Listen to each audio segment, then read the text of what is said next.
Kung pupunta kayo ng Boracay, I highly recommend to get Boracay iPass. Less hassle, no need nang pumila ng mahaba, wala na ding pipilda pa na form, at very convenient pa kasi merong mag-a-assist sa inyo. Pagdating nyo ng Jetport, diretso na kayo sa booth na to.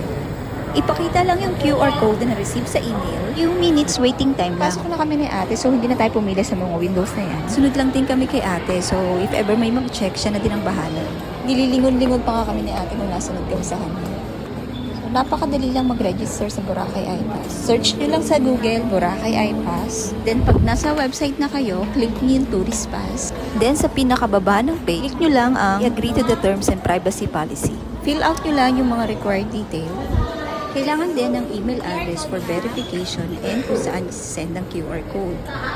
You can pay through GCash, online banking, and sa iba pang mga payment centers. So, hanggang dito, inassist pa rin kami kay ate. Both na yung receipt number po. Dito Okay. kayo.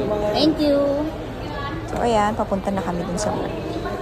Napakadali lang, di ba? Kaming ginawa, pinakita lang namin yung QR code. By the way, yung kinuha naming iPass is round trip na. Isang beses lang po tayo nagbayad ng environmental fee. And iwas scam na din. Feeling nga namin VIP kami. Boarding na kami sa boat. See you, Boracay!